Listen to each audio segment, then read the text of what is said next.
Hello friends, I am Satyendra. So I am back with another video, and in this video basically I will be going to discuss about how JavaScript runs a particular program, and this is the second video in the series of Love JavaScript. So I hope you have watched the first video where I have discussed about the execution context. So in this video I would be explaining you the global execution context, and I would also be talking about how the multiple execution context is getting created, and how JavaScript maintains that so nicely inside the call stack. So I hope you are excited about this video, and in this video I will be taking an example and I will walk you through that line by line how JavaScript runs that program. Right, so before starting this video I would like to introduce myself. As I said, I am Satyendra Pandit. I am a software engineer by profession and electronics engineer by degree. So let's start this video.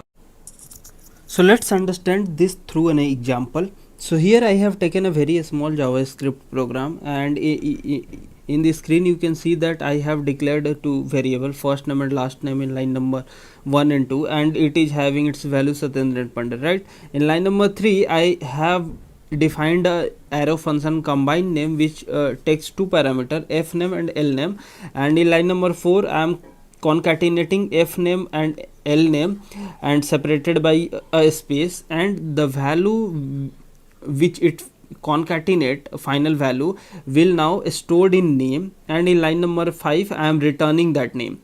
In line number 7 I am invoking that function and passing the arguments first name and last name which is Satyendra and Pandit, and again in line number 8 I am doing the similar stuff, and again I am invoking that function combine name where I am passing the arguments love and JavaScript. Right, so through this example we will understand that how JavaScript execute this whole program so nicely.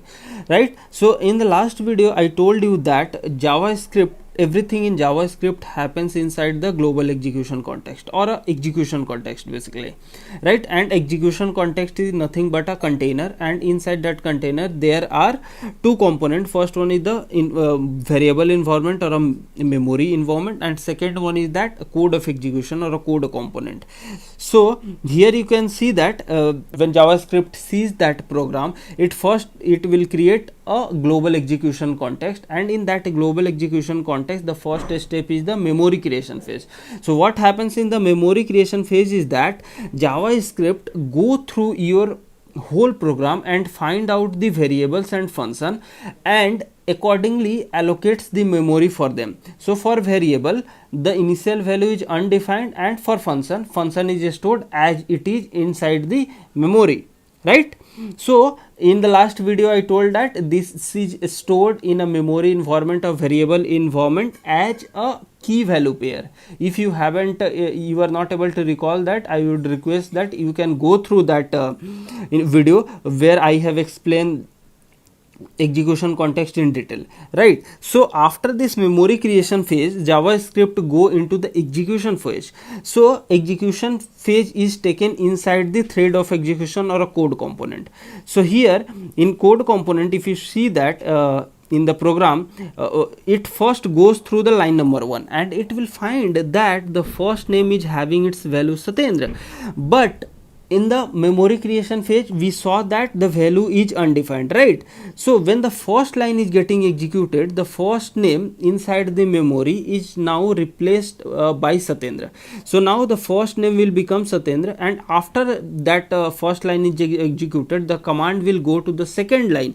I told you that JavaScript is a synchronous single threaded language. Okay, so in code component line by line execution happens. So when the first line executed, the first name in the memory is having value undefined, but now the first line is executed, so now the value is Satyendra, so the first name in the memory environment will be replaced by Satyendra. Now similar thing goes with last name.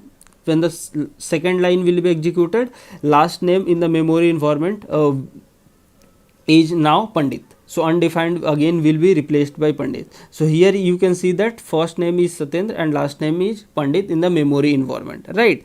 Now let's directly go into the line number 7. So when that function, where the function invocation happens, so the combined name invocation happens, and there if you recall, we were passing the two arguments, the first name and last name. The value of first name is Satyendra and value of last name is Pandit. Now JavaScript, as in last video also I told that JavaScript manages the multiple execution context. So whenever you invoke any function, JavaScript create a new execution context. So here in line number 7, when combine function is invoked, a new execution context inside this global execution context is getting created, and again it goes through the memory creation phase, and again the code execution happens, right? So in the memory execution phase, what happen is that f name, here you can see that we are having f name parameter and l name, and again a variable name, right? So these are JavaScript consider parameters f name and l name as a variable, and it will in memory, basically the in new execution context 1, in memory creation phase, f name is again having the value undefined, l name is undefined, and name is undefined, right? It's a first step of memory creation. Now when line number 4 executed, right? So line number 4, so before line number 4, what will happen is that it will get the first name value, f name is basically Satyendra and l name is Pandit. So that's why what happens over here is that you can see that f name is now replaced by Satyendra and l name is Pandit. Now in line number 4, if you see, we are concatenating f name separated by a space plus l name, right? So Satyendra space Pandit will now be stored in the name. So here again if you see that now first name and last name after the concatenation, we are storing that inside the name variable, right? So the moment in line number 5, if you see that we are returning that value name, right? So what it will be having, the name will be having Satyendra Pandit.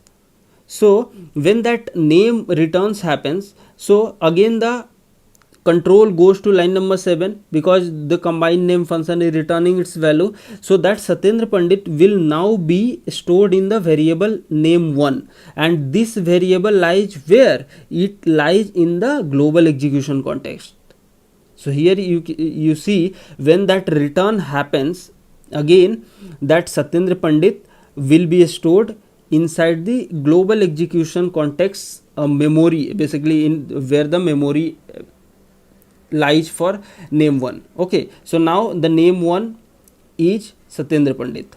Now again in line number 8, if you saw that we are invoking combine name function, right? JavaScript again create a new execution context, that is the execution context 2, and again it will go through that memory creation phase, and again that combine name executes it, and when that combine name function returns its value, that is love JavaScript. So here you can see that love JavaScript is now getting returned. So again it will go in the global execution context where the name2 variable in the memory environment lies, and as its initial value is undefined, now as the combine name function has returned that value love JavaScript, now the undefined will be replaced by love JavaScript.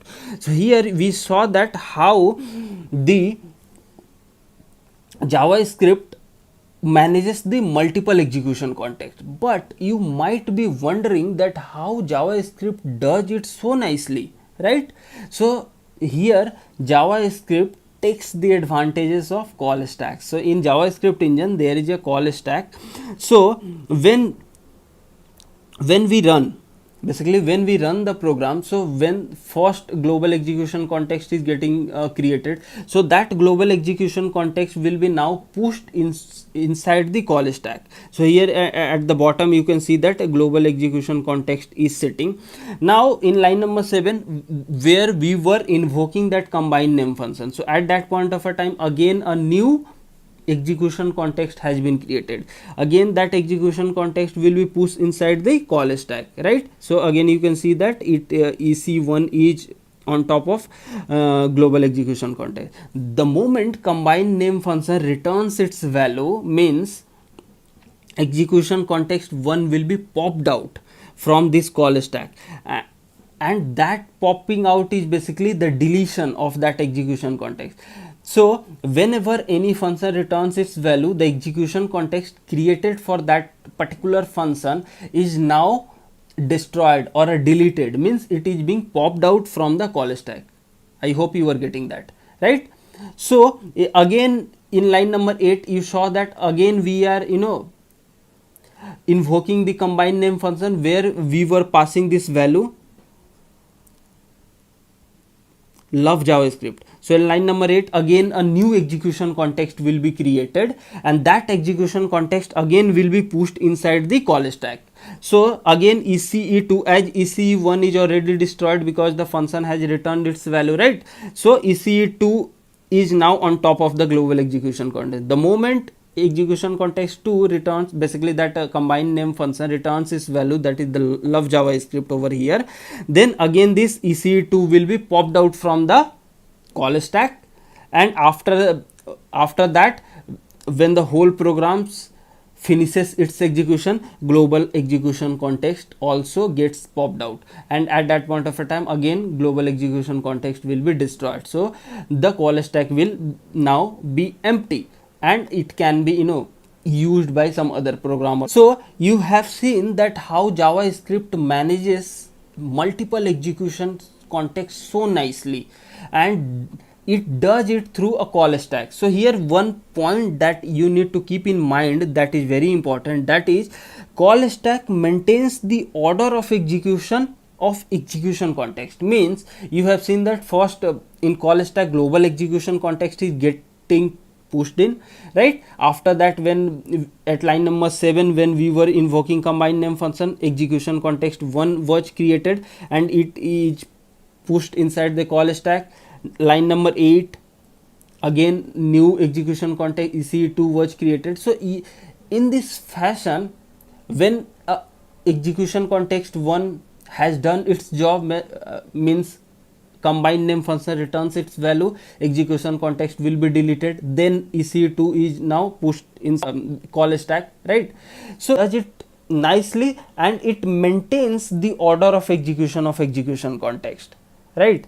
So I hope you have understand this concept, and you have also got the idea that how JavaScript runs this small program, and I have explained in detail that how it goes through creating this global execution context, then going inside this memory creation phase. Again again when function invocation happen, again a new execution context is getting created, and how it does through the call stack. So I hope you enjoyed watching this video, and if you like this video then please do like and subscribe this channel to motivate me. And in episode 3 I would be talking about Google's V8 engine and what is the architecture of that engine. Basically that engine is getting utilized in the browser Google Chrome or in some other Node.js environment also. So there I would be explaining you in more detail about the whole sequencing of how that call stack and how that web API event loop and all. So I will be explaining that in more detail. So if you are preparing for any front-end interview, or your friend is preparing for any front-end interview, then I would recommend that you please do share with them, so that they can also learn something from that and they can enhance their skill. With this I would like to end this video. Thank you for watching Love JavaScript series.